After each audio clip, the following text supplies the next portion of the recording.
warahmatullahi wabarakatuh. Alhamdulillah Rabbil Alamin. Wassalatu wassalamul atammanil akmalani alal mab'uthi rahmatan lil alamin. Alhamdulillahi Rabbil Alamin. Nabiyyina wa maulana wassalamu atammanil akmalani alal mab'uthi rahmatan wa ala alihi wa ashabihi nabiyyina man tabi'ahum bi ihsanin ila yaumiddin, amma ba'd. Fa ya ibadallah, kaum muslimin, ikhwan wa akhwat, rahimani Allahu wa iyyakum. Alhamdulillah, kita bersyukur kepada Allah Subhanahu wa taala, yang mana pada pagi hari ini Allah Subhanahu wa taala telah memberikan kepada kita taufik, hidayah, waktu luangnya, sehingga kita bisa menjalankan suatu perintah yang diperintahkan oleh Rasulullah Shallallahu Alaihi Wasallam, yaitu membekali diri dengan ilmu syar'i, khusus tentang ilmu yang akan kita bahas, yang mana ilmu ini banyak ditinggalkan oleh orang lain, ya, sangat jarang ada orang yang mau mempelajarinya. Padahal Nabi Shallallahu Alaihi Wasallam bersabda, "Ta'allamul fara'id wa 'alimuhun nas." Ajarilah ilmu faraid dan ajarkanlah kepada manusia. Maka pembahasan atau usaha yang kita lakukan ini semata-mata untuk merealisasikan perintah dari Rasulullah Shallallahu Alaihi Wasallam untuk mempelajari ilmu yang mulia ini. Salawat serta salam semoga senantiasa tercurahkan kepada Nabi kita yang mulia Muhammad Shallallahu Alaihi Wasallam, kepada keluarga beliau, para sahabat beliau, dan orang-orang yang istiqomah di atas jalan beliau la yaumil qiyamah.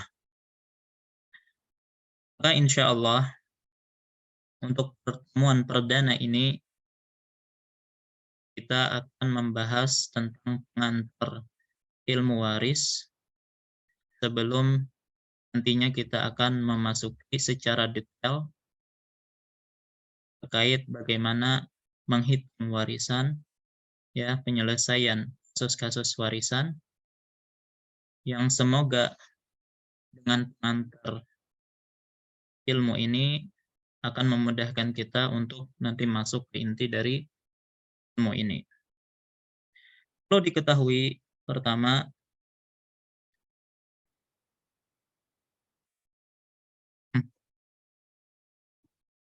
pengertian ilmu waris, apa sih yang dimaksud dengan ilmu waris? Atau juga dikenal dengan ilmu faraid. Ilmu waris atau ilmu faraid yaitu ilmu yang mencakup kaidah-kaidah fikih dan hisab atau perhitungan yang digunakan untuk mengetahui bagian setiap ahli waris dari harta peninggalan al-muwarris. Yang dimaksud dengan al-muwarris yaitu yang meninggalkan harta, yaitu si mayit. Maka dari pengertian ini kita mengetahui bahwasanya ilmu waris atau ilmu faraid itu mencakup dua hal. Yang pertama adalah terkait tentang pembahasan fikih warisan, dan ini sama seperti fikih-fikih yang lain, ya, yang mana di situ juga ada khilaf di kalangan para ulama. Adapun yang kedua adalah yang disebut dengan ilmu hisab, perhitungan, yang mana ini fokusnya kepada bagaimana kita membagikan harta warisan pada ahli waris. Itu dalam ilmu hisab. Nah, biasanya untuk masyarakat umum, ya, yang mana mereka ya tidak terlalu fokus untuk ilmu ini, kita hanya akan membahas tentang masalah fikih. Karena itu yang sering ditanyakan, ada masalah perhitungan itu kita serahkan kebanyakannya kepada para penuntut ilmu. Ya, dan insya Allah yang ikut pelatihan ini semuanya adalah para penuntut ilmu yang mana mereka memiliki kesiapan. Ya, kesiapan untuk apa? Untuk memahami, untuk menghafalkan, dan untuk menghitung. Ya, maka ketika dikatakan ada menghitung berarti kita memerlukan rumus-rumus matematika di situ. Ya, tapi insya Allah kita akan pelajari secara bertahap yang kemungkinan insya Allah semuanya bisa menguasai dengan baik dan akan senantiasa terulang-ulang, yang itu akan memudahkan kita menguasainya insya Allah Ta'ala. Jadi tujuan utama dari ilmu faraid ini adalah untuk mengetahui bagian setiap ahli waris dari harta peninggalan pewaris. Kemudian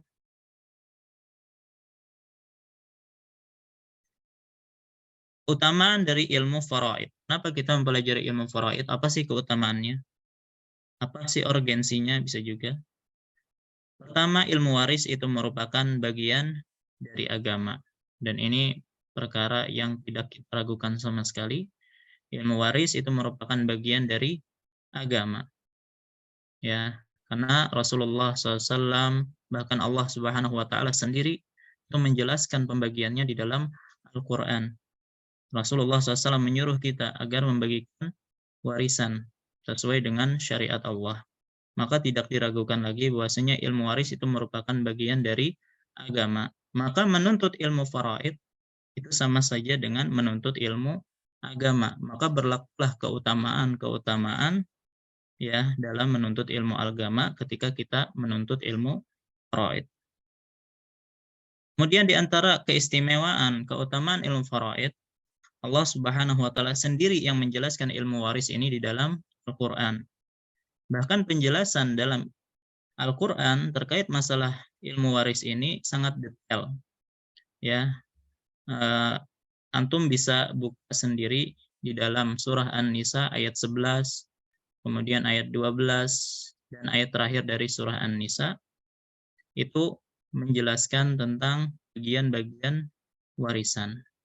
Yang mana para ulama menjelaskan misalnya bagian masalah ilmu waris ini di dalam Al-Qur'an itu lebih detail daripada pembahasan tentang sholat, haji, zakat, yang mana semua itu dibahas di dalam hadis atau as-sunnah. Tetapi ilmu waris itu disebutkan di dalam Al-Qur'an. Dan para ulama menjelaskan ada 3 hal terkait masalah harta yang Allah Subhanahu wa taala sendiri yang langsung membagikannya. Yang pertama adalah tentang pembagian harta rampasan perang atau al-ghanimah, itu diserahkan kepada Allah pembagiannya. Kemudian juga penyerahan zakat kepada siapa-siapa yang berhak menerima, itu juga Allah Subhanahu wa taala yang mengaturnya. Yang ketiga adalah masalah warisan, berapa bagiannya dan kepada siapa diberikan. Itu dijelaskan di dalam Al-Qur'an. Baik. Kemudian setelah Allah menjelaskan pembagian warisan, Allah menyebutkan janji dan ancaman. Janji surga bagi orang yang mau mengikuti hukum Allah ya dalam masalah pembagian warisan, dan ancaman neraka bagi yang tidak mau mengikutinya. Ini bisa dilihat di dalam surah An-Nisa ayat 13 dan 14. Di ayat 11 12 itu pembagian warisan, sementara ayat berikutnya 13 dan 14 itu adalah janji dan ancaman. Ya, janji bagi yang mau mengikuti hukum Allah di dalam masalah warisan, dan ancaman bagi mereka yang tidak mau mengikutinya. Nanti akan kita bahas tentang hukum membagi warisan sesuai dengan syariat Allah. Kemudian Nabi SAW juga memerintahkan kita untuk membagikannya. Dan Nabi SAW al-hikul fara'idha bi ahliha. Bagikanlah harta warisan itu bagian-bagiannya kepada yang berhak. Sama baqiya dan sisanya untuk asobah. Nanti akan kita jelaskan apa itu yang dimaksud dengan asobah. Kemudian ilmu faraid adalah setengah ilmu. Ya, para ulama berbeda pendapat terkait apa maksud dari ilmu faraid adalah setengah ilmu. Ada yang menyatakan bahwasanya ilmu yang lain itu hubungannya ketika seseorang masih hidup, sementara ilmu faraid itu setelah meninggal. Ada juga yang menyatakan bahwasanya ilmu faraid itu setengah ilmu, yaitu dari segi mendapatkan harta. Karena harta itu bisa didapatkan dengan cara akad dengan akad. Ya, sementara warisan itu didapatkan tanpa akad. Yang jelas ya, hal ini menunjukkan akan pentingnya ilmu faraid. Kemudian banyaknya perkataan para sahabat yang menjelaskan pentingnya ilmu faraid serta anjuran mereka untuk belajarinya. Kemudian ilmu ini adalah ilmu yang sangat dibutuhkan oleh manusia. Betapa banyak kita mendapati seorang meninggal dunia, meninggalkan harta, meninggalkan ahli waris. Cuman karena tidak tahu bagaimana cara menghitungnya, akhirnya mereka bingung. Akhirnya terjadilah kezaliman, bagikan warisan tidak sesuai dengan syariat Allah Subhanahu wa taala, menyebabkan banyak sengketa di sana sini. Baik, nah inilah kurang lebih keutamaan dari ilmu faraid. Baik. Kita mulai bahasan terkait hak-hak terkait harta peninggalan. Jadi ketika seseorang meninggal, apabila seorang meninggal dan meninggalkan harta, maka tidak boleh bagi ahli waris langsung serta-merta membagikan harta warisan kecuali dipenuhi hak-hak terkait harta tersebut. Ya. Oh, jadi begitu orang meninggal dunia, meninggalkan harta, apakah langsung dibagi? Tidak. Harus dipenuhi hak-hak terkait harta tersebut. Nah, apa hak-hak tersebut? Yang pertama adalah biaya penyelenggaraan jenazah. Artinya, kalau ternyata mayit, ya, kita ingin menyelenggarakan jenazahnya dari memandikan, mengkafani, mensolatkan, atau gali kubur. Kalau semua tersebut memerlukan biaya, maka diambil dari harta peninggalan mayit. Ya.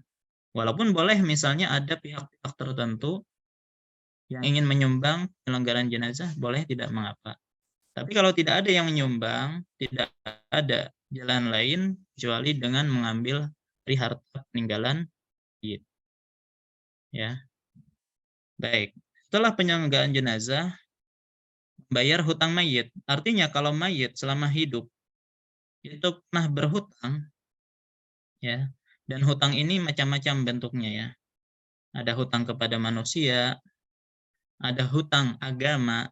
Misal agama dia pernah bernazar untuk misalnya bersedekah ke pesantren ini. Tapi selama hidupnya dia belum pernah melaksanakan nazarnya tersebut. Maka wajib dikeluarkan dari hartanya tersebut. Atau dia pernah wajib haji, tapi dia nggak berangkat haji. Maka itu dihitung sebagai hutang agama namanya. Hutang lillah, hutang kepada Allah. Maka sebelum dibagikan warisan harus dikeluarkan dulu biaya untuk menghajikan. Ya, pokoknya segala bentuk hutang, baik hutang itu hutang kepada manusia atau hutang agama yang memerlukan harta, maka wajib semuanya diambil dari harta mayit. Walaupun misalnya kalau ada yang membayarkan, tidak mesti dari harta mayit, tidak mengapa. Ya, tapi kalau tidak ada yang membayarkan, maka wajib dibayarkan dari harta mayit.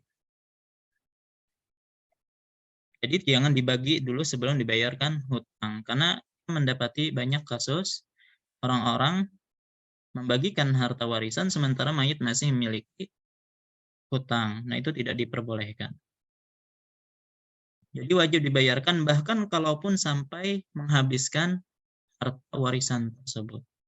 Bahkan kalau ternyata ya hutang tersebut tidak lunas, masih menyisakan. Nanti akan ada pertanyaan berikutnya. Kalau ternyata mayit ini memiliki hutang, sementara tidak ada harta warisan, apakah wajib bagi ahli waris untuk membayarkan hutangnya? Wallahu ta'ala alam. Syekh Utsaimin rahimahullah menyatakan itu tidak wajib bagi ahli waris. Tapi dalam bentuk bakti kepada orang tua, maka sangat dianjurkan untuk membayarkan hutang orang tua. Baik. Nah, ini jadi yang kedua, membayar hutang mayit. Yang ketiga, kalau ternyata mayit itu pernah berwasiat, dia mengatakan selama hidupnya, kalau nanti aku mati, tolong sedekahkan uang senilai ini pesantren ini atau ke masjid ini, ke rumah sakit ini dan seterusnya. Ya, maka wajib ditunaikan wasiat tersebut. Dan ingat, wasiat paling maksimal itu adalah sepertiga harta. Kalau ternyata wasiat melebihi dari sepertiga harta, ya, maka yang wajib dikeluarkan oleh ahli waris hanyalah sepertiganya saja, ya, kecuali mereka ridho. Nah, akan mengurangi jatah warisan mereka. Ya, kalau kata mereka tidak mengapa, biar saja katanya diwasiatkan walaupun melebihi sepertiga, maka tidak mengapa. Baik. Yang ketiga, setelah tiga ini dipenuhi, dibayarkan, maka sisanya itulah yang menjadi harta warisan. Ya, jadi jangan gesa-gesaan bagian warisan sebelum ditunaikan tiga yang sebelumnya. Baik. Nah, ini pembahasan yang pertama, yaitu hak-hak terkait harta peninggalan. Berikutnya, hukum membagi warisan sesuai syariat Allah. Hukum membagi warisan sesuai syariat adalah wajib. Ya, Allah Subhanahu wa taala berfirman setelah menjelaskan bagian-bagian warisan, tilka hududullah wa may yuti'illaha wa rasulahu yudkhilhu jannatin tajri min tahtihal anhar khalidina fiha wa dzalikal fawzul azim wa may ya'sillaha wa rasulahu wa yata'adda hududahu yudkhilhu naran khalidan fiha walahu adzabun muhin. Allah berfirman, hukum-hukum tersebut, ya, yang terdapat dalam ayat 11 dan 12 tentang pembagian warisan, hukum-hukum tersebut adalah ketentuan-ketentuan dari Allah. Maka barang siapa yang taat kepada Allah dan Rasul-Nya, niscaya Allah masuknya ke dalam surga yang mengalir di dalamnya sungai-sungai, sedang mereka kekal di dalamnya, dan itulah kemenangan yang besar. Maka ini janji bagi mereka yang mengikuti aturan Allah, ya, di antaranya dalam pembagian warisan. Dan barang siapa yang mendurhakai Allah dan Rasul-Nya dan melanggar ketentuan-ketentuannya, niscaya Allah memasukkannya ke dalam api neraka, sedang ia kekal di dalamnya dan baginya siksa yang menghinakan. Berarti ada ancaman neraka bagi mereka yang tidak mau mengikuti syariat Allah. Baik, maka kalau ditanya apa hukum membagi warisan sesuai dengan syariat, maka hukumnya wajib. Nah, ada beberapa pertanyaan yang datang. Bagaimana hukum membagikan warisan sama rata antara ahli waris? Ya, maka kita katakan, ya, membagi rata warisan kepada ahli waris itu bukan syariat Islam. Baik, yang ada adalah kita bagi dulu sesuai dengan syariat Allah. Setelah tahu masing-masing bagian warisannya, kalau misalnya saudara yang ternyata lebih banyak mendapatkan warisan ingin bersedekah sebagian bagiannya kepada saudarinya misalnya, ya, dan dia ridho akan hal tersebut, maka tidak mengapa. Tapi kalau langsung dibagikan, ya, rata, sementara masing-masing ahli waris tidak tahu bagiannya berapa, maka itu tidak diperbolehkan. Walaupun mereka menyatakan kami ridho, katanya. Ingat, yang namanya ridho itu syaratnya ada dua. Pertama, ilmu, harus mengetahui apa yang dia ridhoi, ya, karena bisa jadi setelah dia tahu bagian yang sesungguhnya, dia pun tidak ridho. Dia harus tahu bagiannya aslinya berapa. kemudian tidak ada paksaan membagi rata tersebut. Maka kalau dua hal ini terpenuhi, yaitu apa tadi, ilmu, mengetahui bagian sesungguhnya, kemudian dia ridho, maka tidak mengapa dibagi rata, tapi setelah mengetahui bagian masing-masing. Ya, jadi sebenarnya itu bukan pembagian warisan, tapi sebenarnya itu adalah apa namanya, sebagian ahli waris itu bersedekah kepada yang lain. Baik. Kemudian pembahasan berikutnya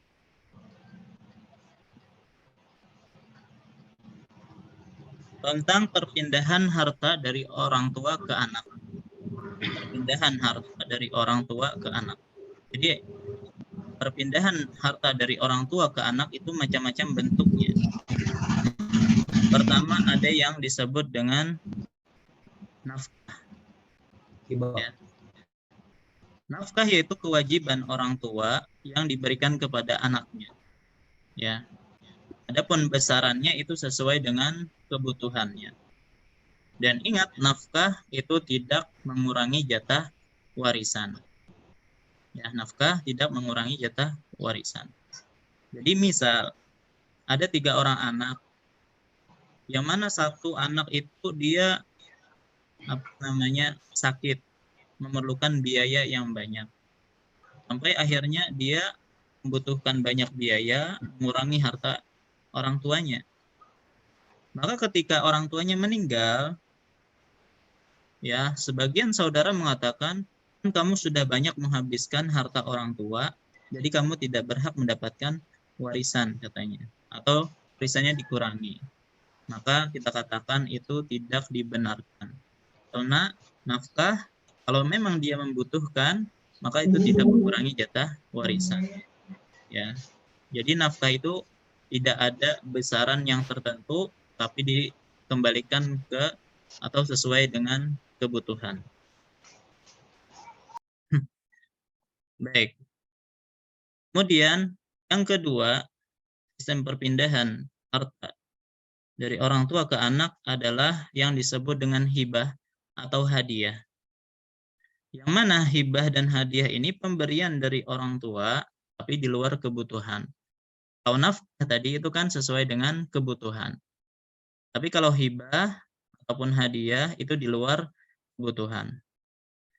Nah, aturan dalam hibah atau hadiah itu harus sama rata antara semua anak. Ya, baik laki-laki maupun perempuan. Jangan sampai satu dikasih, yang lainnya tidak dikasih. Ya. Karena ada hadis ya, dari sahabat Nabi SAW yang mana sahabat ini ingin memberikan anaknya hadiah dan ingin menjadikan Nabi SAW sebagai saksinya. Tetapi ternyata yang diberi itu cuma anak ini saja.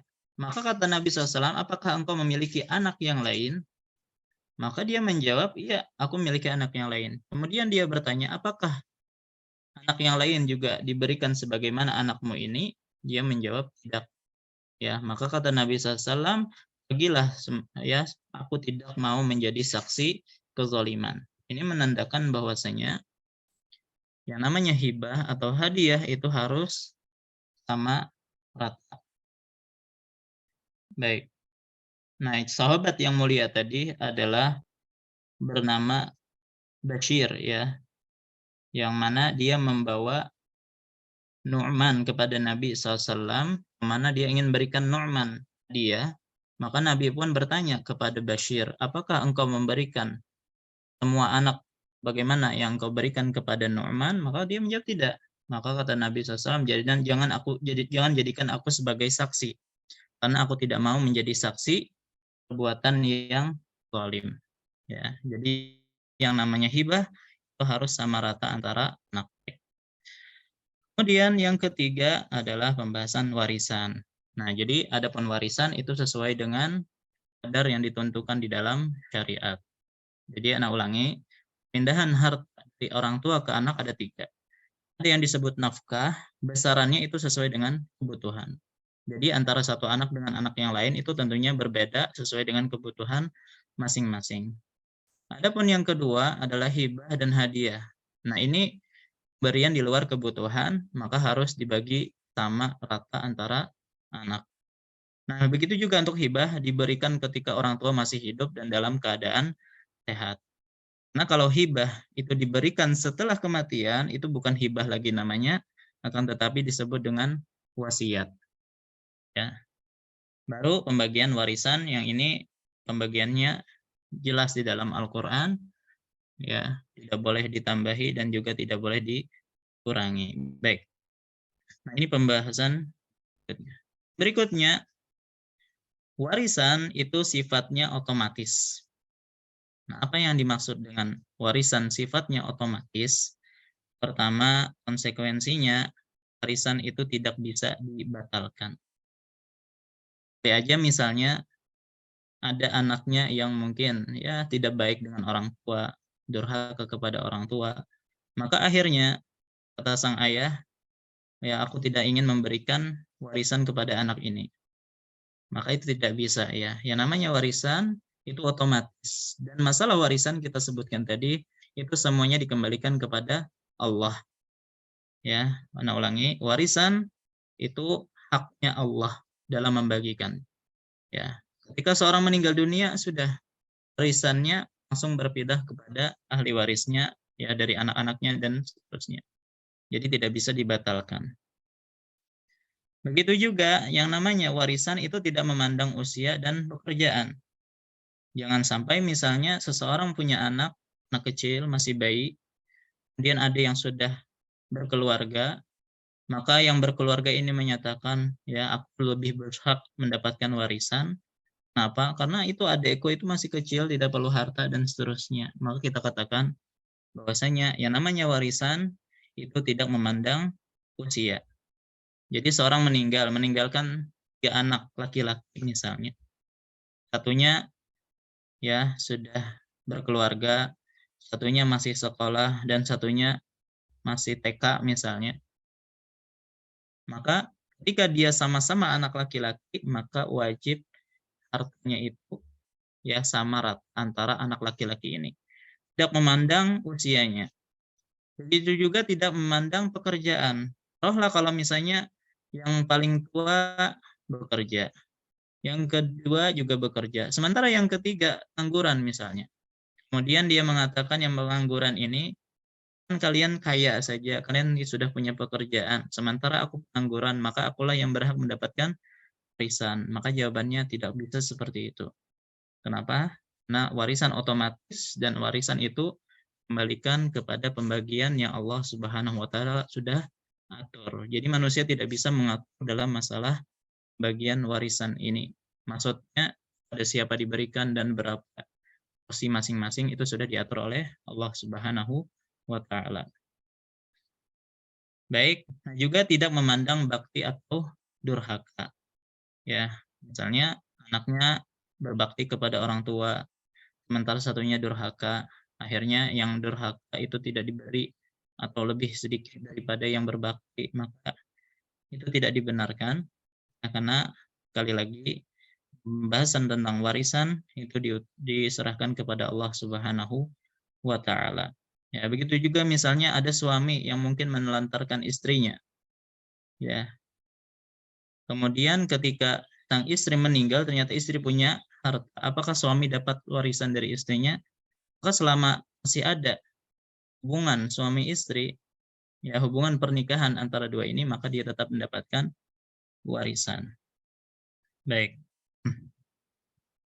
Kemudian, apakah warisan wajib dibagi? Ya, kalau ada yang bertanya, ini kan ada beberapa warisan.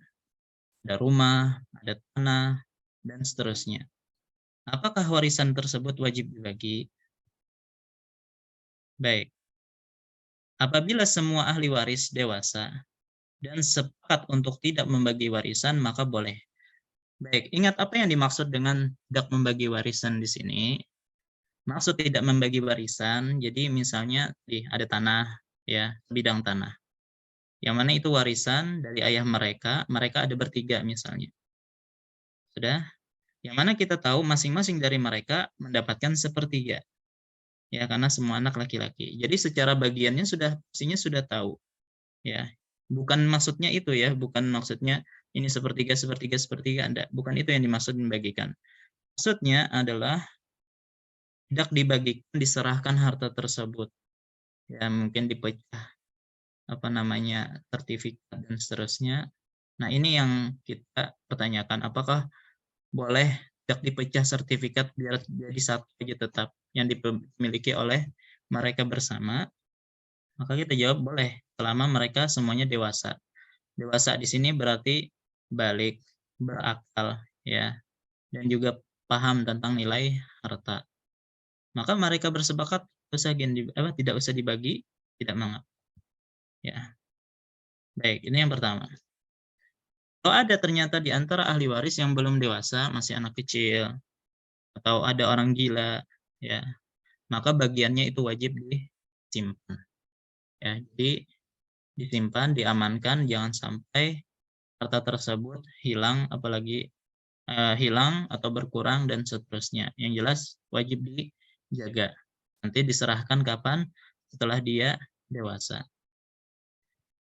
Kemudian apabila ada yang menagih bagiannya di antara ahli waris, maka tidak boleh dihalangi. Kenapa? Karena itu adalah hak dia.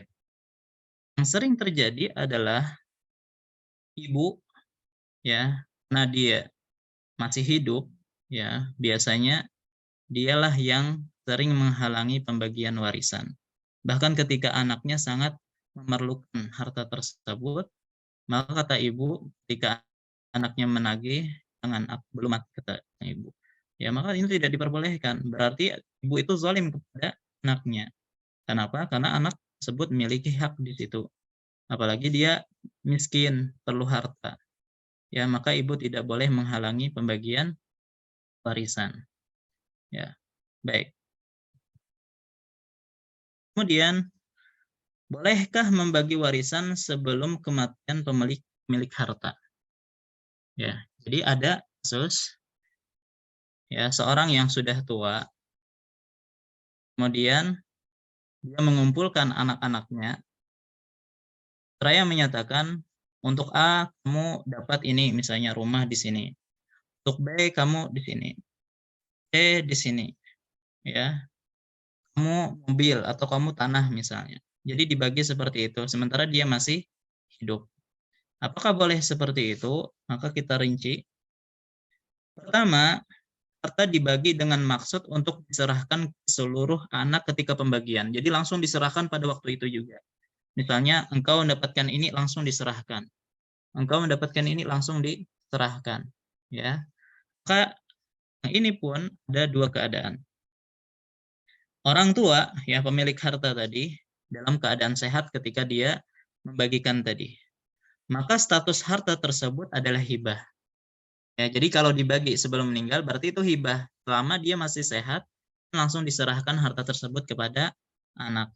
Ya, maka ini bukan warisan tetapi disebut dengan hibah. Maka berlakulah aturan hibah di sini. Kalau sesama anak, maka wajib sama rata, tidak boleh beda. Ya. Nah, jadi itu kalau dalam keadaan sehat. Baik. Dan yang kedua, kalau pembagian harta tersebut dilakukan, ya, dia hidup dan diserahkan juga, tapi orang tua dalam keadaan sakit parah, mendekati kematian. Maka para ulama menyebutkan pembagian harta jelang kematian itu statusnya adalah wasiat.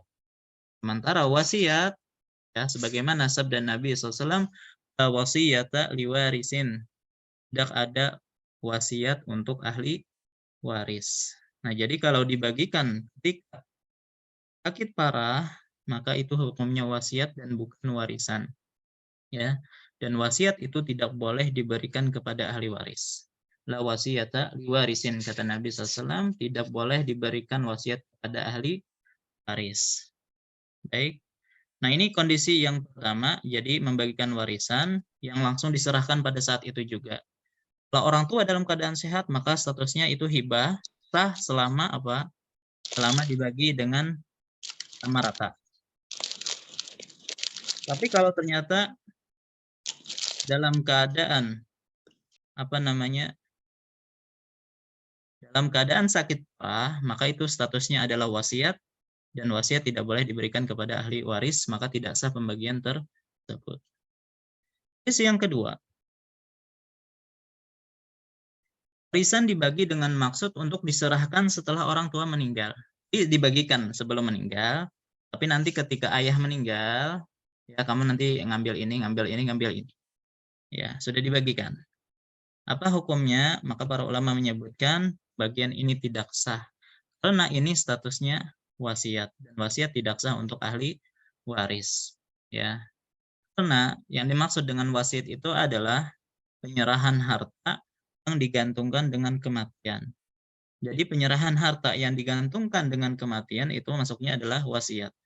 Dan sekali lagi, wasiat itu tidak boleh diberikan kepada ahli waris. Ya, jadi jangan percaya ya dengan film-film yang ada istilahnya memberikan wasiat kepada si ini. Nah, itu tidak boleh di dalam agama Islam.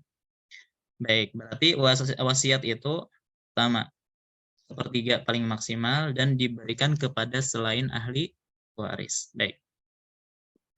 Yang ketiga, warisan dibagi namun sifatnya hanya penjelasan dalam rangka menghindari sengketa. Ya. Jadi misalnya ayah mengumpulkan anak-anaknya.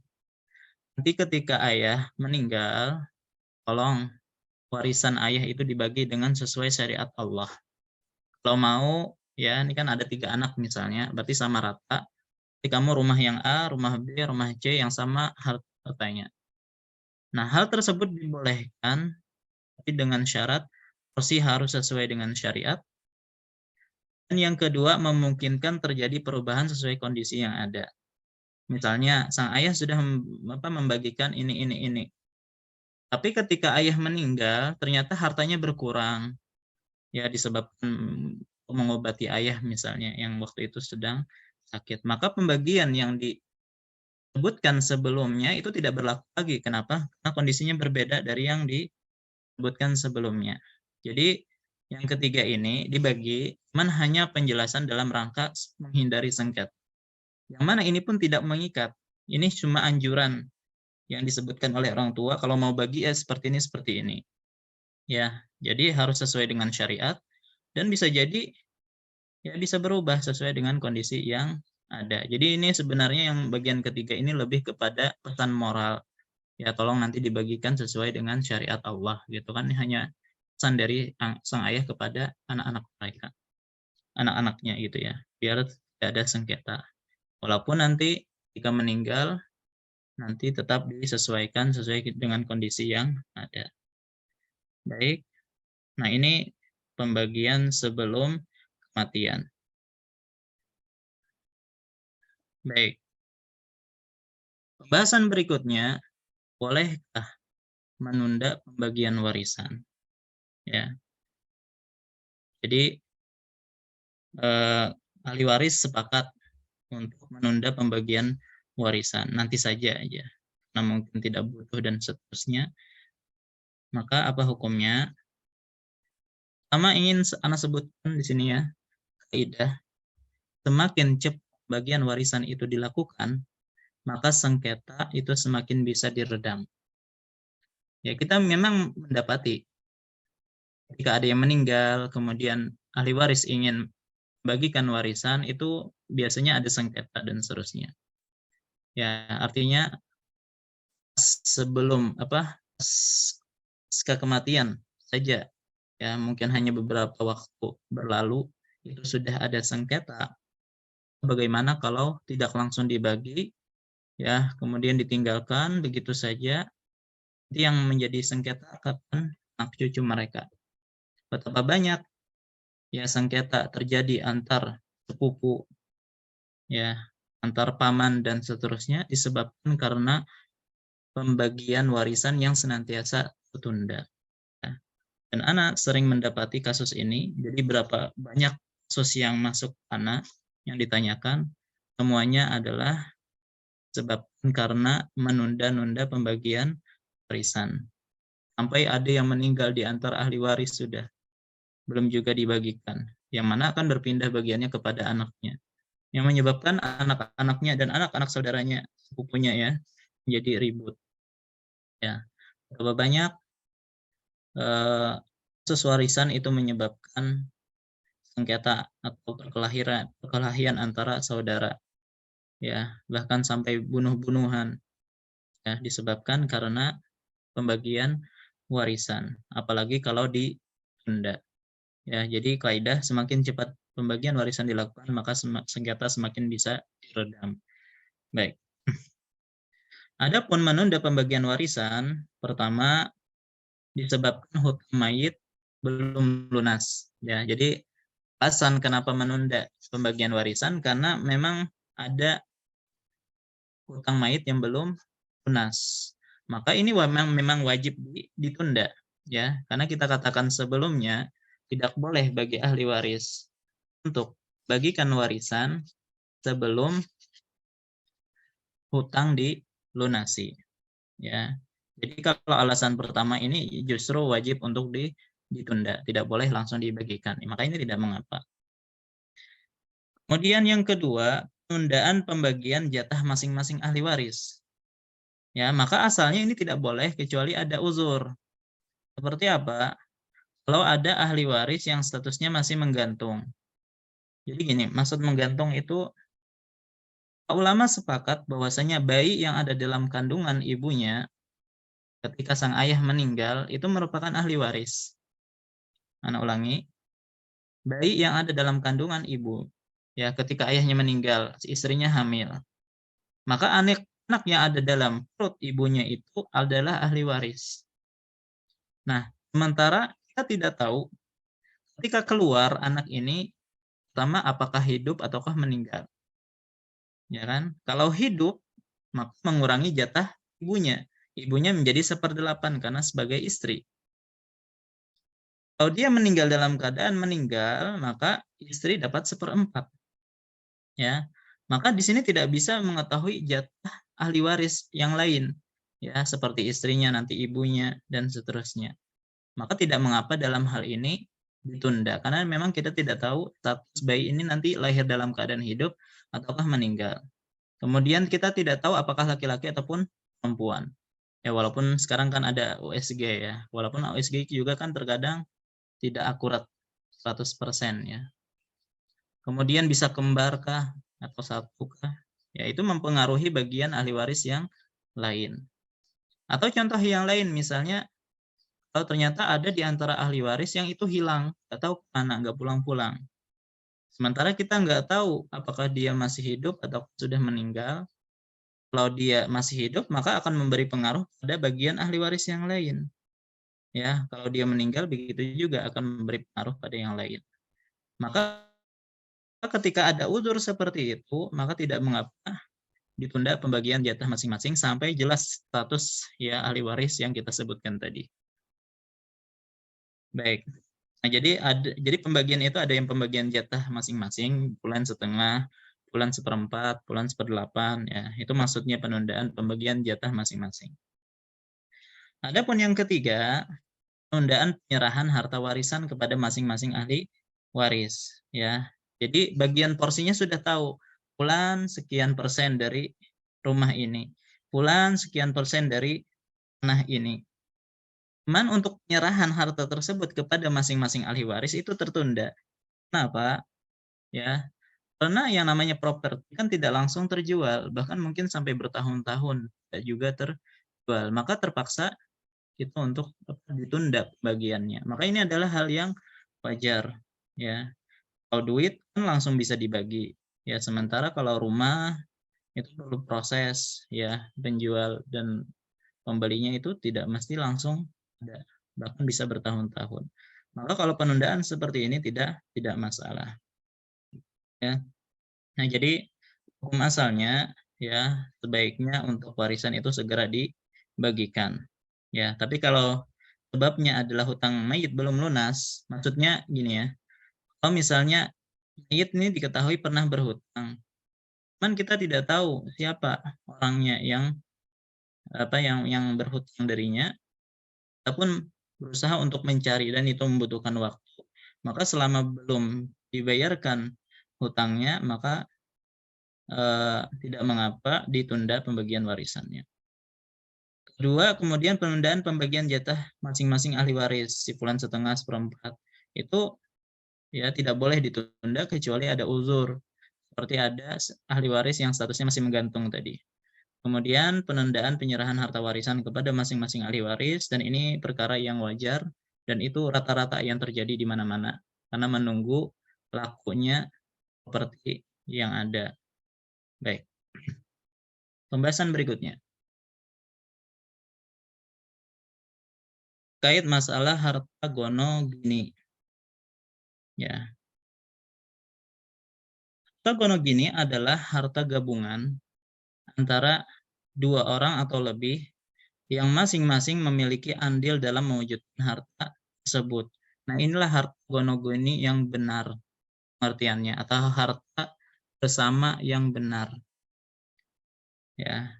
Kalau seseorang tersebut tidak memiliki andil dalam menciptakan suatu harta, ya, kemudian tiba-tiba sebelum dibagikan warisan langsung dibagi dua, misalnya untuk istri 50, untuk suami 50, sementara istri tidak memiliki andil apa-apa dalam menciptakan harta tersebut, maka itu tidak dinamakan gono gini, bukan harta mustarak namanya. Karena ya ada, ya, seorang meninggal, suami meninggal.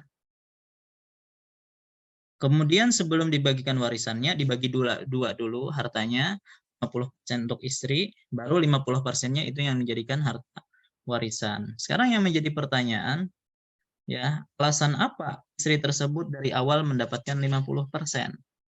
Kalau memang istri tersebut bekerja, ya, yang akhirnya dia memiliki andil dalam hal tersebut, maka tidak mengapa, karena memang itu hartanya dia.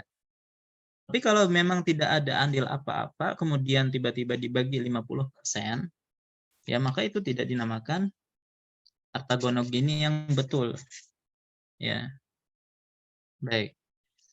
Makanya perlu diingat juga bahwasanya yang namanya harta istri ya harta istri, harta suami ya harta suami. Ya, tidak benar kalau semua harta suami adalah harta istri juga, atau harta istri adalah hartanya suami. Tidak. Di dalam Islam tidak mengenal hal tersebut. Yang ada harta suami ya harta suami, harta istri adalah harta istri. Nah, adapun harta gono gini yang betul adalah harta gabungan yang betul itu adalah ketika memang masing-masing itu memiliki andil dalam mewujudkan harta tersebut. Masing-masing bekerja. Jadi suami bekerja, istri bekerja. Kemudian hasil kerja mereka itu dibangunlah sebuah rumah. Rumah itu disebut harta gono gini. Apa? Karena di situ ada andil antara dua pihak. Ya, sementara kalau istri tidak kerja, hanya suami yang kerja, maka itu adalah hartanya suami. Ya. Begitu juga misalnya suami menitip harta kepada istri. Nitip harta itu bukan berarti memiliki harta. Ya, jadi walaupun misalnya dikasih misalnya rekening, ya, dikasih kartu ATM misalnya. Apakah itu berarti jadi hartanya istri? Tidak.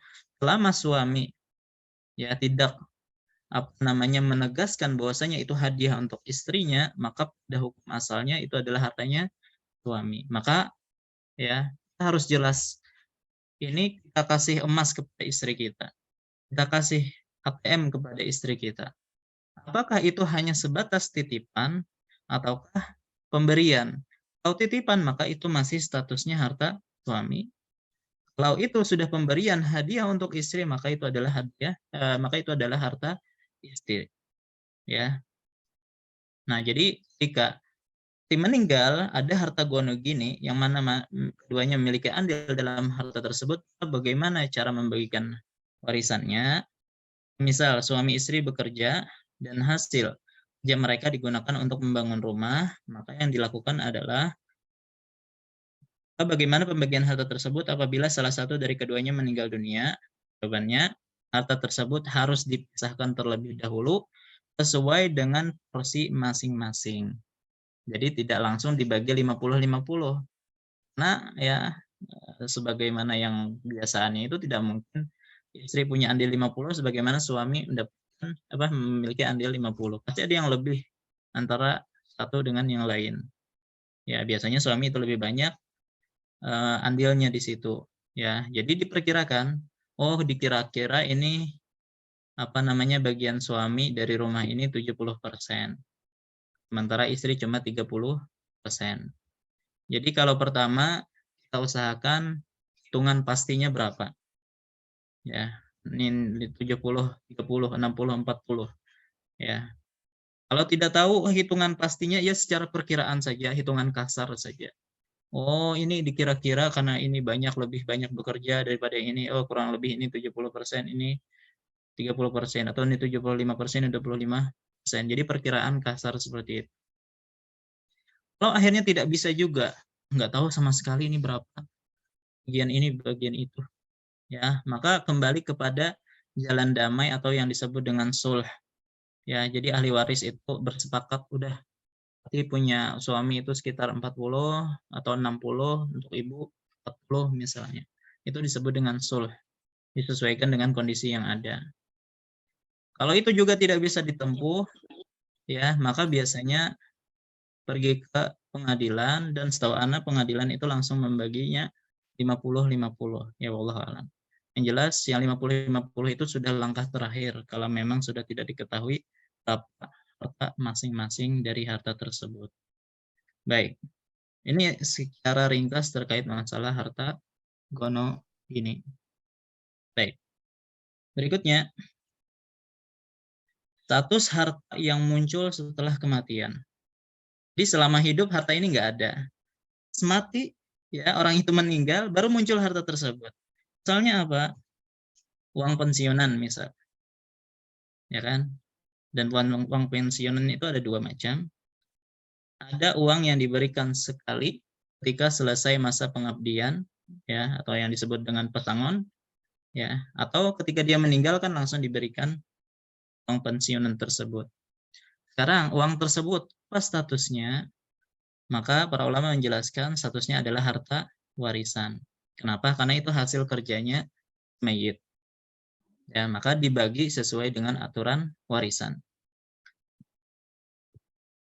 Ada uang pensiunan yang bulanan yang diberikan kepada karyawan setiap bulan setelah pensiun dan akan dilanjutkan kepada keluarganya apabila ia meninggal dunia. Maka apa status dari harta tersebut? Maka para ulama menjelaskan itu bukan harta warisan. Akan tetapi itu adalah harta santunan yang diberikan kepada istri, ya, atau pada keluarga mayit. Maka itu bukan harta warisan. Jadi tidak wajib dibagikan sesuai dengan aturan warisan. Tapi kalau yang pertama itu ulama menyebutkan adalah harta warisan. Baik, ini adalah uang pensiunan.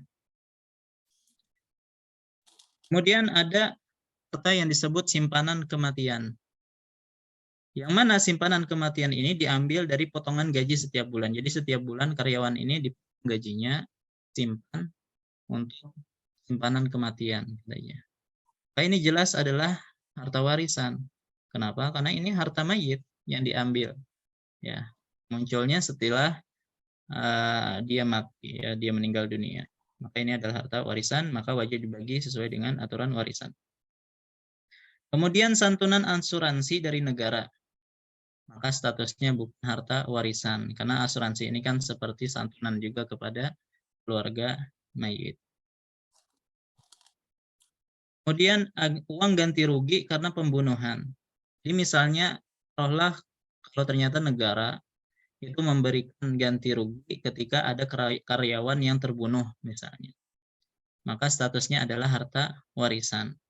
Hal ini sebagaimana diat dalam syariat kita, ya, orang yang meninggal dibunuh, ya, tapi dibunuhnya di sini tanpa sengaja, maka wajib bayar dia, yaitu 100 ekor onta. Nah, statusnya ini adalah harta warisan. Ya, begitu juga kalau ternyata negara itu memberikan ganti rugi terhadap pembunuhan, maka itu adalah harta warisan yang wajib dibagi sesuai dengan warisan. Kemudian amplop atau sumbangan ketika orang-orang bertakziah, maka statusnya itu bukan harta warisan. Karena harta ini ditujukan kepada keluarga mayit, ya. Yang jelas ini diberikan kepada istri atau anaknya. Jadi ini bukan harta warisan. Nah, yang jelas kalau statusnya itu adalah harta warisan, maka wajib dibagi sesuai dengan aturan warisan.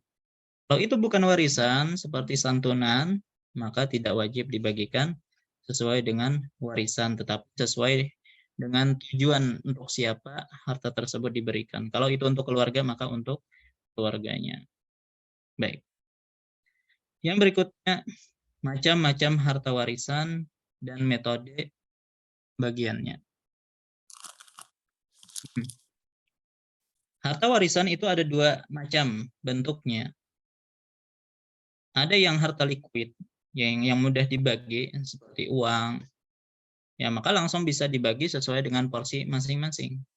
Ya, setengah harta berarti setengah dari uang tersebut. Dia dapatkan 1/4 berarti dia dapat 1/4 dari semua uang tersebut. Ini mudah. Nah, adapun yang kedua adalah harta non liquid seperti rumah, tanah, kendaraan, toko dan lain-lain, maka metode pembagiannya itu dikembalikan kepada kesepakatan ahli waris sesuai dengan porsi masing-masing yang diatur dalam syariat. Jadi syariat kita itu hanya mengatur tentang porsi masing-masing. Ya, si fulan misalnya istri dapat 1/4 atau 1/8 kalau ada anak. Anak perempuan misalnya setengah, paman mendapatkan asabah sebagai sisa.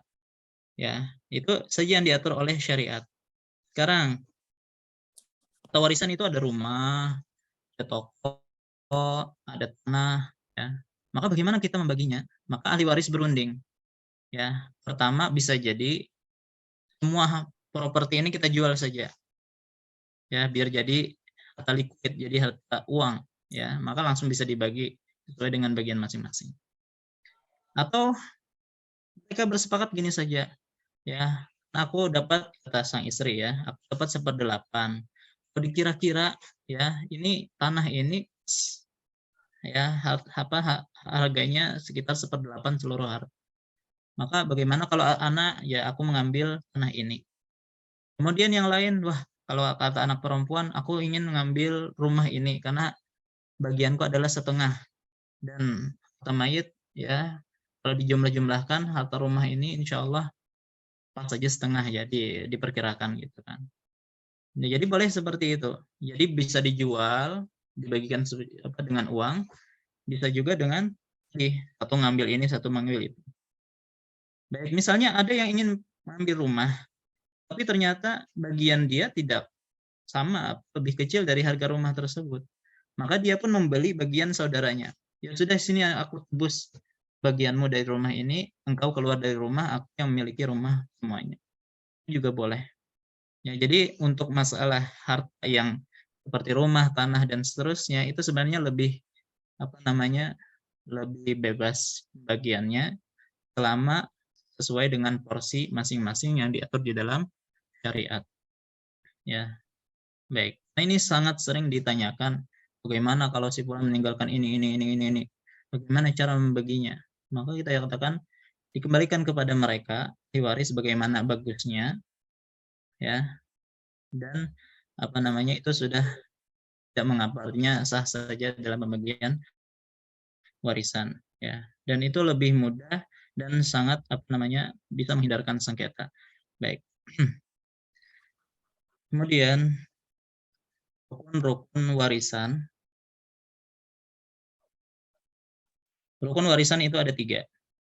Pertama adalah pemberi warisan sendiri, yaitu yang disebut dengan istilah al-muwarris, yaitu si mayit itu sendiri.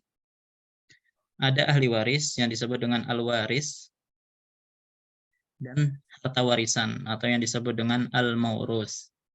Maka kalau salah satu dari rukun ini tidak ada, maka tentunya tidak ada warisan. Misalnya al-muwaris nggak ada, mayitnya masih hidup, maksudnya orangnya masih hidup, ya, maka tidak ada pembagian warisan. Karena kalau dia masih hidup, dikembali kepada hukum pembagi warisan sebelum kematian, ya. Tadi sudah kita rincikan. Kalau tidak ada ahli waris, ya, jadi ada orang meninggalkan harta juga, memang tidak ada ahli waris, ya, maka hartanya ini kembali ke Baitul Mal, Ya, kalau tidak ada baitul mal maka diserahkan ke lembaga-lembaga yang membagikan kepada fakir miskin. Ya, karena baitul mal itu kan diantara tujuannya adalah fakir miskin. Atau misalnya tidak ada harta warisannya, jadi mayatnya ada, orang yang hidupnya ada, cuman hartanya nggak ada, ya udah nggak ada warisan. Baik, nah jadi tidaklah terjadi warisan kecuali memenuhi semua rukun yang ada. Baik, syarat-syarat warisan. Kematian al-muwarris. Jadi harus yakin bahwasanya al-muwarris ini yang memiliki harta ini meninggal. Sementara kalau dia masih hidup, ya, atau dia koma masih, ya, koma itu kan masih hidup, bukan meninggal, ya, maka nggak boleh dibagi hartanya. Ya, begitu juga misalnya seorang punya harta, tapi dia hilang, nggak tahu kemana. Kita nggak tahu di mana dia. Ya, apakah masih hidup ataukah sudah meninggal, maka kita tidak boleh membagi warisannya sampai kita benar-benar yakin dia sudah meninggal dunia. Ya, maka kita berusaha mencari kabarnya gimana, ya. Nah, setelah mungkin sekitar berapa puluh tahun dia nggak pulang-pulang, maka kita bisa ajukan ini ke pengadilan. Kalau pengadilan menyatakan, oh dia dianggap sudah meninggal dunia, maka baru boleh dibagikan hartanya. Tapi harus benar-benar ditentukan waktu yang kita yakin bahwasanya dia sudah meninggal dunia. Jadi syarat yang pertama adalah kematian al-muwarris. Yang kedua adalah ahli waris nih, ahli waris hidup ketika al-muwaris meninggal. Jadi kan yang gini ya, mendapatkan warisan itu kan orang yang masih hidup ketika yang lain meninggal. Jadi yang meninggal ini memberikan warisan kepada yang hidup. Kalau ternyata ahli warisnya meninggal lebih dahulu, maka dia tidak mendapatkan warisan. Jadi kasusnya gini ya, A punya 3 anak laki-laki, ya, anaknya B, C, D. A punya anak 3, B, C, D. B ini punya anak, C juga punya anak, C punya anak, ya, cucu-cucunya ada. Ternyata anak pertama yaitu B itu meninggal terlebih dahulu. Ya, maka jelas B ini tidak dapat warisan dari ayahnya si A. Kemudian ketika A meninggal, harta warisan itu akan diwarisi oleh 2 anaknya yang masih hidup, yaitu C dan D. Yang kasihan itu siapa? Ya, anak dari A ini, cucunya ini. Ya, kalau ayahnya itu sempat hidup setelah meninggalnya si A, ya maka bagian A itu kan dapat turun ke anak cucunya, ke anaknya. Tapi karena dia meninggal terlebih dahulu, ya maka yang dapat cuma C dengan D. Ya, paman-pamannya saja yang dapat, sementara cucunya tidak dapat. Ya, nah ini perlu perlu dipahami juga, ya, terkait nanti pembahasan tentang wasiat. Ya, hendaknya seorang kakek kalau sudah paham anaknya ini bakal tidak dapat warisan, maka hendaknya dia menulis wasiat. Anak ulangi, ya. Jadi kalau misalnya ada seorang kakek yang dia memiliki cucu, yang ayah mereka itu sudah meninggal, ya, sementara anaknya yang lain ada, maka cucu ini pasti nggak dapat nanti. Kenapa?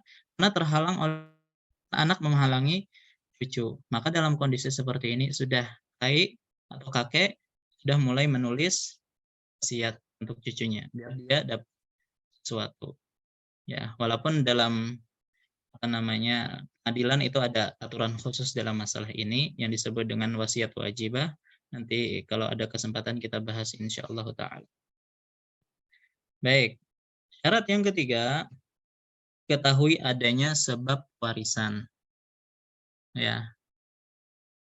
Kalau ternyata antara muwaris dengan waris tidak ada sebab warisan, maka tidak bisa dapat warisan. Ya, tetangga misalnya.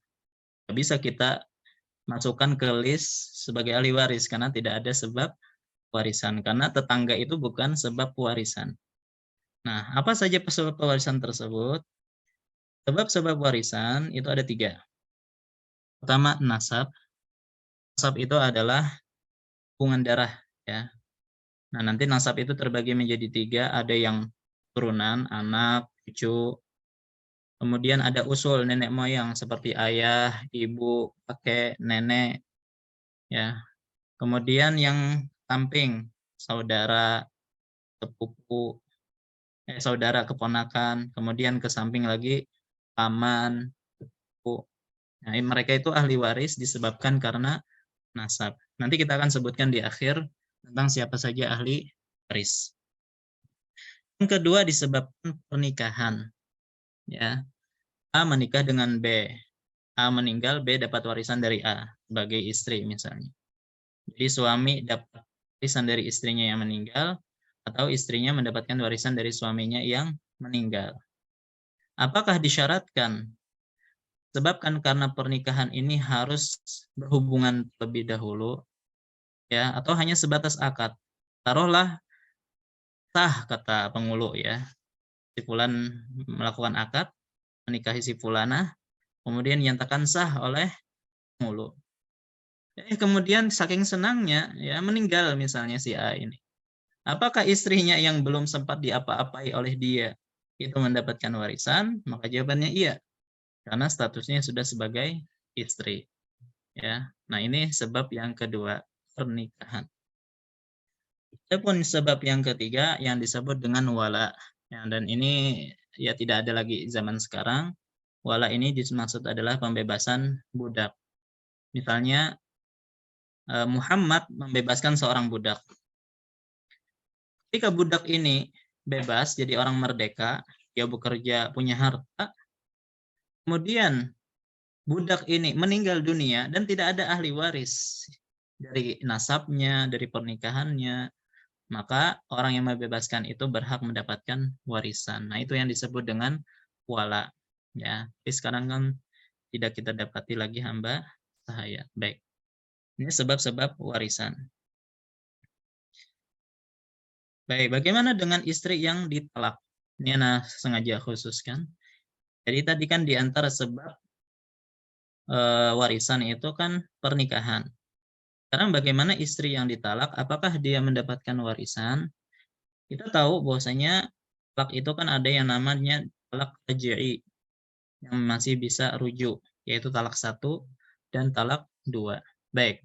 Orang laki-laki mentalak istrinya dan dia masih dalam masa iddah. Kemudian sang suami meninggal. Apakah istri ini dapat warisan? Maka jawabannya, kalau masih dalam masa iddah, maka istri dapat warisan. Karena statusnya masih sebagai istri. Tapi dengan syarat masih dalam masa iddah. Yang kedua, keluar dari masa iddah, maka istri tidak dapat warisan karena dia sudah bukan istri. Nah, ini kalau talak raj'i yang masih bisa rujuk. Adapun yang kedua yang disebut dengan talak bain, ya, talak 3 berarti. Maka suami, ya, maka di sini kita bedakan. Suami dalam keadaan sehat ketika mentalak. Jadi dia mentalak istrinya talak 3, ya, dan dia dalam keadaan sehat ketika mentalak istrinya, maka sudah istrinya tidak dapat warisan, ya, karena sudah bain, bukan istri lagi. Adapun yang kedua, suami dalam keadaan sakit parah ketika mentalak, ya, jadi sebentar lagi meninggal, tiba-tiba dia mentalak istrinya talak 3 lagi, ya, maka di sini ada 2 kondisi. Tidak ada indikasi dari suami ingin mengharamkan istrinya dari warisan, maka istri tidak dapat warisan. Jadi mentalaknya itu bukan disebabkan karena dia ingin mengharamkan istrinya dari warisan. Ya, misalnya istrinya sendiri yang minta ditalak, ya sudah, maka istrinya tidak dapat warisan. Tapi yang kedua, ada indikasi bahwasanya suaminya ini ketika mentalak istrinya ingin mengharamkannya dari warisan, maka dalam hal ini para ulama menyebutkan istri tetap dapat warisan.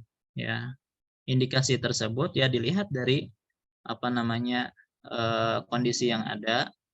Tiba-tiba suami ingin mentalak istrinya, ya, oh berarti ya di sini ada kemungkinan dia ingin mengharamkan istrinya dari warisan. Maka para ulama menjelaskan niat yang buruk itu kan kita memuamalahinya dengan kebalikannya. Maka istri tetap dapat warisan. Baik. Kemudian penghalang-penghalang warisan. Jadi taruhlah sebab-sebab warisan itu ada. Ya, dia sebagai anak berarti dengan nasab, dia sebagai istri berarti dengan pernikahan dan seterusnya. Tapi ketika ada salah satu dari penghalang-penghalang warisan, maka dia tidak jadi mendapatkan warisan. Apa saja penghalang-penghalang tersebut? Pertama adalah perbudakan. Ya, nah tentunya masalah perbudakan sudah tidak ada lagi zaman sekarang. Jadi taruhlah misalnya sang ayah adalah orang yang merdeka, sementara anaknya adalah seorang budak. Maka ayah tersebut ketika meninggal, anak tersebut tidak mendapatkan warisan dari ayahnya. Kenapa? Karena dia statusnya sebagai budak, sementara perbudakan itu salah satu penghalang warisan. Kenapa budak tidak bisa mendapatkan warisan? Karena pertama, budak itu sendiri adalah harta. Jadi tidak bisa memiliki. Dan dia sendiri dimiliki oleh tuannya. Dan semua harta milik budak itu adalah milik tuannya. Maka kalau kita kasihkan ya warisan dari ayahnya tadi kepada budak, maka seolah-olah warisan itu didapatkan oleh tuan. Sementara hubungan antara ayahnya ini dengan si tuan ini tidak ada hubungan apa-apa. Ya, tidak ada sebab warisan di situ. Oleh karena itu, Allah menjelaskan budak itu tidak bisa mendapatkan warisan. Kemudian pembunuhan. Ya, misalnya seorang anak ya karena ingin cepat dapat warisan, dia bunuh ayahnya misalnya. Ya, maka dia tidak mendapatkan warisan. Makanya kata Nabi SAW, laisa lil qatili minal mirasi syai'. Ya, orang yang membunuh itu tidak mendapatkan apa-apa ya dari warisan. Artinya tidak bisa mendapatkan warisan. Walaupun para ulama berbeda pendapat bagaimana kalau pembunuhan yang tidak sengaja. Misalnya anaknya sedang mengendarai mobil, ya, lagi belajar misalnya tidak sengaja tertabak ayahnya sampai meninggal. Apakah ya ini menghalangi warisan atau tidak? Ya, kalau sengaja ya jelas itu penghalang warisan. Tapi bagaimana kalau tidak sengaja? Maka terjadi khilaf yang panjang di kalangan para ulama. Wallahu a'lam, Syekh Utsaimin rahimahullah, beliau lebih menguatkan ini tetap dapat warisan. Kenapa? Karena dia sendiri tidak berdosa. Karena dia tidak sengaja. Ya. Makanya Allah berfirman, "Rabbana la tu'akhidna in nasina wa akhtana." Wahai Rabb kami, janganlah Engkau siksa kami ya disebabkan karena apa? Karena kami lupa ataupun karena kami salah atau tidak sengaja. Maka ketika dosanya dihapuskan, maka dia juga berhak mendapatkan warisan. Walaupun ada juga yang menyatakan tidak dapat sama sekali. Tapi bagi mereka yang menyatakan tetap dapat, mereka yang membunuh secara tidak sengaja, memang harus dipastikan betul-betul dia benar-benar tidak sengaja. Karena bisa jadi dia sebenarnya sengaja, cuman pura-pura tidak sengaja. Ya. Nah, dalam masalah ini para ulama membuat kaidah ya, man ta'ajjala atau man ista'jala syai'an qabla awanihi uqba bihirmanihi. Tang siapa tergesa-gesa untuk mendapatkan sesuatu sebelum waktunya, ya anak ini kan tidak sabar untuk mendapatkan warisan, akhirnya dia bunuh. Maka hukumannya dia tidak bisa mendapatkan harta tersebut. Sama dengan wasiat. Ya, dia seorang tahu bahwasanya si fulan memberikan untuk dia wasiat. Ya, karena dia tidak sabar, dia bunuh orang yang wasiat tersebut, maka sama tidak mendapatkan wasiat tersebut. Kemudian yang ketiga adalah perbedaan agama. Ya, ayahnya Muslim, anaknya kafir. Sudah anak ini tidak mendapatkan warisan dari ayahnya. Ya, atau kebalikannya, anaknya Muslim, ayahnya kafir. Maka mereka tidak saling warisi. Suami Muslim, istrinya Tabiyah ya orang Nasrani atau Yahudi. maka juga tidak mendapatkan warisan. Ya, makanya kata Nabi SAW, la yarisul muslimul kafir walal kafirul muslim. Orang muslim tidak mendapatkan warisan dari orang kafir, sebagaimana orang kafir tidak mendapatkan warisan dari orang muslim. Baik, nah inilah 3 penghalang warisan. Pembahasan terakhir kita pada ini adalah tentang siapa saja ahli waris, baik dari kalangan laki-laki maupun dari kalangan perempuan. Ahli waris dari kalangan laki-laki itu ada 15. Nah, kalau bisa ini dihafal ya, karena biar kita tahu ketika terjadi kasus, kita ingin mendata siapa saja ahli warisnya. Jangan sampai kita membuat list, ternyata kita juga memasukkan orang yang bukan ahli waris. Ahli waris dari kalangan laki-laki ada 15. Taruhlah ini mayit. Nah, cara menghafalnya itu mulai dari bawah. Ya, mulai dari keturunan. Yang pertama adalah anak laki-laki. Kemudian cucu laki-laki dari anak laki-laki. Dan seterusnya ke bawah, anaknya lagi, cucunya lagi, dan seterusnya. Itu semuanya ahli waris. Baru ke atas, yang nomor 3, ya. Yang keempat ke atasnya lagi, kakek dari ayah. Jadi ayahnya ayah. Dan seterusnya, ayahnya kakek, kakeknya kakek, dan seterusnya ke atas itu merupakan ahli waris. Ya, sudah hafal insya Allah 4 orang ini. Sekarang kita menyamping kanan, mayit punya saudara. Ya, saudara di sini adalah saudara kandung. Maksud saudara kandung, ayah dan ibunya sama. Nyamping lagi, ayah punya istri yang lain, punya anak, yaitu saudara seayah. Artinya ayahnya sama, ibunya beda. Nyamping lagi, ada yang disebut dengan saudara seibu. Ibunya sama, ayahnya beda. Baik, 7 sudah ya. Ingat nih sambil kita hafalkan. Ya, 2 bawah, 2 atas, samping 3. Kemudian ke bawah. Saudara kandung punya anak laki-laki. Anak laki-laki dari saudara kandung. Berarti keponakan kandung ya. Ponakan laki-laki kandung. Ini ahli waris. Begitu juga anak laki-laki dari saudara seayah.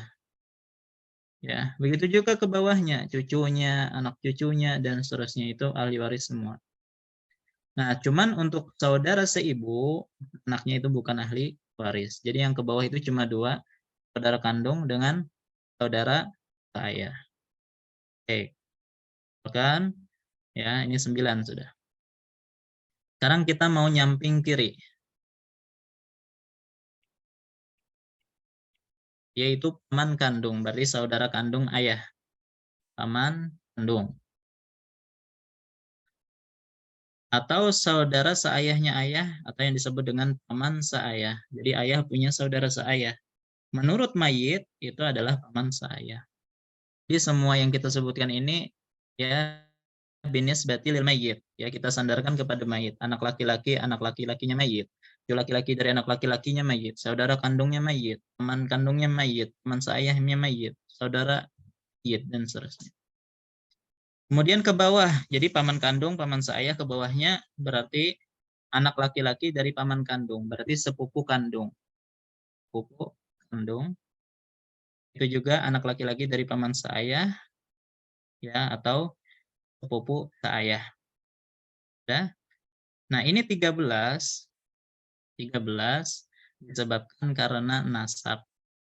Ya, tadi kan sebab warisan ada 3, ada nasab, pernikahan, dan wala. 13 orang ini disebabkan karena nasab.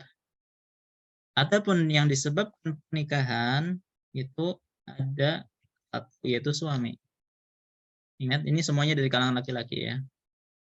Adapun yang disebabkan wala disebut dengan mu'tik. Ini adalah pembebas budak dari kalangan laki-laki. Nah, inilah 15 ahli waris dari kalangan laki-laki. Ya, anak harap ini bisa dihafalkan. Ya, kalau dulu anak belajar dengan Syekh Faiz, nggak boleh masuk ke pelajaran baru kecuali sudah hafal semua ahli waris yang ada. Oke.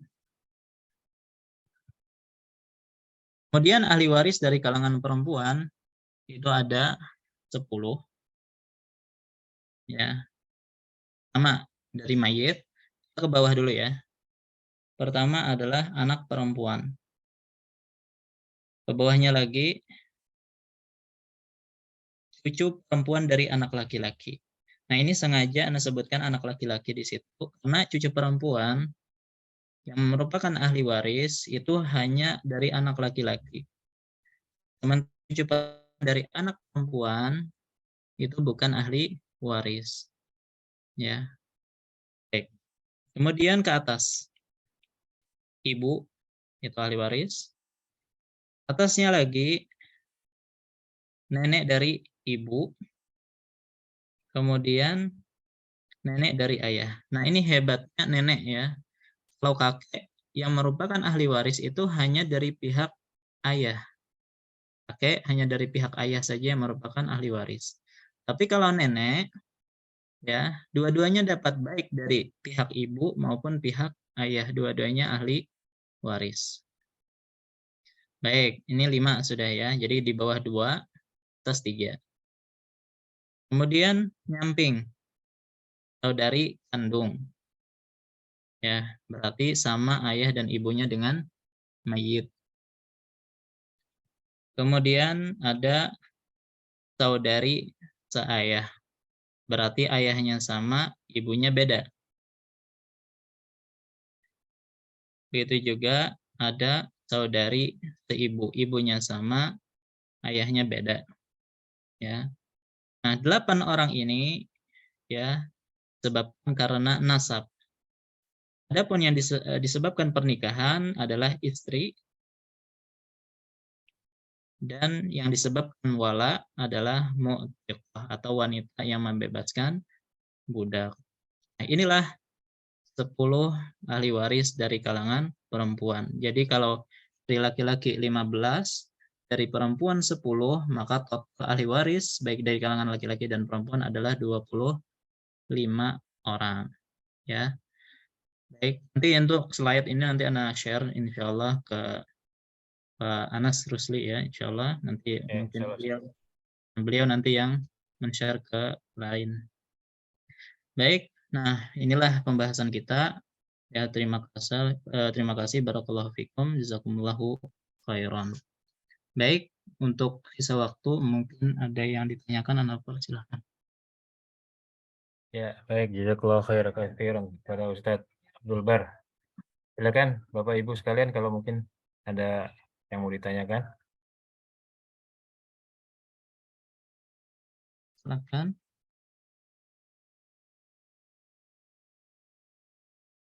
Pak Safrudin. Afwan tadi ya untuk beberapa ikhwah yang Ana matiin mic-nya untuk kelancaran tadi agak mengganggu. Oh iya. Assalamualaikum Pak Ustadz. Waalaikumsalam. Waalaikumsalam. Saya mau tanya Pak Ustadz, ini kan warisan itu kan belum bisa dibagi kalau belum dibayar semua hutang-hutangnya Pak Ustadz ya. Iya. Dan semua kebutuhan-kebutuhan itil yang memandikan dan sebagainya. Ya. Pertanyaan saya, kalau warisan itu minus, sekarang kan banyak orang yang hutang ke bank dan sebagainya. Iya. Kalau pembagian minus artinya itu kan bukan aset, artinya dia malah hutang yang ada ya. Iya. Apakah hutang itu dibagi sesuai dengan porsinya yang berkaitan dengan Anis Said 11-12 itu Ustaz? Oke. Sudah? Siap Ustaz. Sementara itu dulu. Nanti siap ada lagi Ustaz. Baik. Atau lanjut tanya pertanyaan kedua Ustaz. Baik, apa itu? Gini, sepengetahuan saya nih, kalau sebagaimana Ustaz bahas tadi kalau masalah harta bersama, harta bersama itu kan sesuai dengan pendapatan kita Ustaz ya. Kalau istrinya, suaminya kerjanya bekerja atau istrinya tidak bekerja, maka kan pembagian porsi misalnya gitu ya. Sedangkan kalau di Komisi Hukum Islam itu di pasal 97 itu bunyinya begini cara hartanya. Janda atau duda baik karena perceraian atau kematian maka masing-masing bagian mendapat setengah bagian gitu Ustaz. Secara Iya. harfiah, secara ma'nawiyah artinya itu 50-50, 50-50%. Itu baik suaminya nggak kerja atau baik istri nggak kerja, baik istri 10% atau suami 90%, tetap pembagian 5%. Tetap bagian 50-50 ya Ustaz. Makasih Pak Ustaz, penjelasan Pak Ustaz. Baik. Baik, terkait masalah hutang, ya ternyata setelah dibayarkan hutangnya, ya atau mungkin bahkan memang tidak ada harta warisannya, bahkan dia meninggalkan hutang, jadi minus. Betul, betul, betul. Ya, apakah untuk pembayaran hutang tersebut ya dibagi kepada ahli waris sesuai dengan bagian warisan masing-masing. Jadi semakin banyak berarti dia semakin banyak menanggung hutangnya Iya, gitu ya. warisan, pembayaran betul. Pertama, ya berdasarkan fatwa ulama, Ya. bahwasanya anak itu tidak wajib menanggung hutang orang tua. Anak ulangi, anak ahli waris itu tidak wajib untuk menanggung harta orang tua. Ya. Berarti bagaimana? Maka dia orang tua sendirilah yang menanggung hutang dia nanti di akhirat. Itu pertama. Ya, itu pertama. Tapi kalau mau anak ingin berbakti kepada orang tua, ya, di antara bentuk bakti orang anak kepada orang tua, ini sifatnya sunnah ya, tidak wajib. Maka boleh bagi anak membayarkan hutang orang tuanya, dan itu baik-baiknya bakti anak kepada orang tua. Nah, dalam hal ini tidak mesti dibagi sesuai dengan warisan. Siapapun yang mau bersedia membayarkan hutang orang tuanya, maka dia akan mendapatkan pahala berbakti kepada orang tua. Oh, tahu. Ya. Nah, terkait masalah tadi ya yang dikompilasi hukum Islam, Ana terus terang terkait masalah ini, memang Ana juga perlu bantuan Pak juga ya, dan mungkin saudara-saudara sekalian terkait masalah ini, karena memang kita berkecimpung dalam masalah pengadilan, ya. Memang yang sudah kita sebutkan tadi, istilah mungkin tidak saya dikatakan gonogini yang Ana sebutkan tadi. Jadi ada istilah dalam hukum Islam itu hukum mal mushtarak, harta gabungan. Mal mushtarak namanya. Itu harta gabungan. Ya. Maka dalam hal itu pembagian warisannya sebagaimana yang disebutkan tadi. Jadi harus dipisahkan sesuai dengan porsi masing-masing. Sudah? Nah, adapun terkait masalah tadi langsung dibagi 50-50, ini yang tadi Anda komentari sebenarnya. Ya, pembahasan ini alasannya dia mendapatkan 50 itu apa? Ya, sementara dia tidak mendapatkan tidak memiliki andil dalam memiliki harta tersebut. Ya, jadi sebenarnya harusnya mungkin anak-anaknya bisa mendapatkan lebih dari harta ayahnya, ya, tapi justru lebih dahulu dibagi yang menyebabkan harta warisan itu akhirnya menjadi 50%. Hanya saja mungkin nanti Anda perlu lagi masalah ini, mungkin perlu lihat lagi terkait masalah ini yang lebih detailnya bagaimana, biar nanti bisa kita sampaikan yang lebih mantap insya Allah. Sekalian Anda juga mau baca tentang kompilasi hukum Islam, ya perlu Anda dalami juga insya Allah. Baik. Baik, silakan ada lagi Bapak Ibu. Terima kasih Pak Ustaz. Pak Bambang, Pak Dwi, Pak Arif, Pak Saif. Ya, izin bertanya Ustaz. Assalamualaikum. Nama saya Dwi Joko ya. Oh Pak Dwi, mangga silakan Pak Ya, Dwi. tadi saya melihat ada kalau saya tidak salah baca tadi terkait dengan uang asuransi ya. Uang asuransi itu tidak termasuk waris kalau nggak salah ya Pak ya. Ya. Nah, bagaimana dengan asuransi yang preminya itu kan dibayar dari harta kita setiap bulan gitu. Nah, itu masuk harta waris atau tidak ya? Kalau yang seperti itu. Kalau preminya itu dibayar dari harta kita, gitu ya, maka wallahu alam itu lebih tepatnya itu dijadikan harta warisan. Kenapa? Itu berasal dari harta kita. Ya, ulangi, kalau memang itu dibayarkan dari premi harta kita kan, maksud asuransi di sini adalah yang memang disediakan oleh negara, bukan dia sendiri yang mengusahakannya. Ini kan santunan, makanya Anda sebutkan di sini adalah santunan asuransi, bukan dari dia sendiri.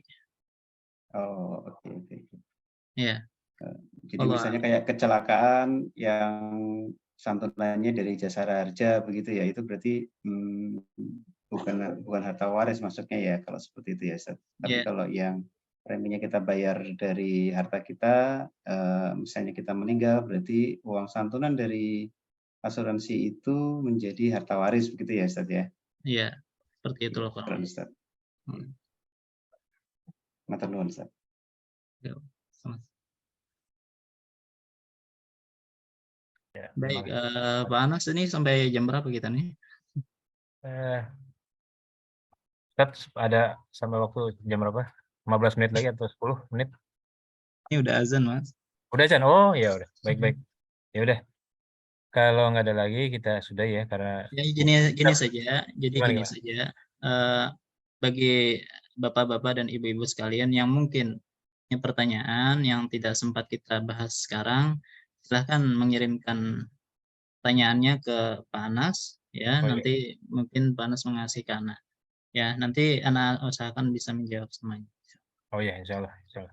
Baik, nah inilah pertemuan kita untuk kajian perdana kita. Ya, nanti untuk berikutnya ya nanti ada pengumumannya insyaallah taala bagaimana prosesnya atau metode kita belajar. Ya. Ya, kita cukupkan. Setelah khilafnya mohon maaf. Wassallallahu ala nabiyina Muhammad wa ala alihi wasallam. Subhanakallahumma bihamdika asyhadu an la ilaha illa anta astaghfiruka wa atubu ilaik. Assalamualaikum warahmatullahi wabarakatuh. Waalaikumsalam warahmatullahi wabarakatuh. Waalaikumsalam. Baik, terima kasih Ustadz atas paparannya dari awal hingga akhir. Ini untuk perdana. Insya Allah nanti untuk yang berikutnya kita adakan sama waktunya ya, hari Sabtu juga, jamnya sama juga. Untuk yang ingin mengikuti, mungkin ini ada beberapa yang belum ikut ya, kayak Pak Bambang dan yang lain.